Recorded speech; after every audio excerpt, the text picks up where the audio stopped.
నమస్తే అండి. మనకి పశువులు ఉన్న వాళ్ళకి దోమతెరలు ఉంటాయి కాబట్టి దోమతెరలో మిలుకుల్లో కోడిపిల్లలు ఈ విధంగా ఒక్కోసారి దూరిపోతూ ఉంటాయి. ఈ విధంగా వెళ్ళినప్పుడు ఏమవుతుందంటే ఇది బయటికి రాలేవు. ఈ లోపు బయటకు వాళ్ళు ఏమైనా వస్తే పొడిచేతాయి. అయితే ఎండ వేసే ప్రాంతంలో అయితే మన పిల్లలు కనుక మనం వెంటనే చూసుకోకపోతే ఎండ గేర్ వచ్చేసి పిల్లలు చచ్చిపోవడానికి అవకాశం ఉంటుందండి. ఈ విధంగా దోమతెరలు ఉన్నవాళ్ళు దోమతెరలను జాగ్రత్తగా మడత పెట్టేసుకోండి. ఈ విధంగా వదలడం వల్ల ఏమవుతుందంటే పిల్లలు ఈ విధంగా చిక్కడిపోతాయి. ఇక్కడ గనక వేరే పిల్లలు కూడా వస్తే ఈ పిల్లల్ని పట్టుకు పొడిచి చంపేద్ది. లేకపోతే ఎండకి ఏమవుద్దంటే ఎండ అయితే బయటికి రాలేవు.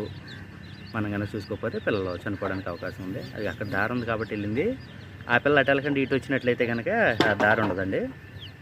ఈ విధంగా ఎక్కువ చనిపోవడానికి అవకాశాలు ఉంటాయి. అందువల్ల దోమతెరలని పొద్దుట తీసుకునేటప్పుడు ఎటైతే వీలుగా ఉంటుందో పిల్లలు వెళ్ళకుండా మడత పెట్టుకోండి జాగ్రత్తగా.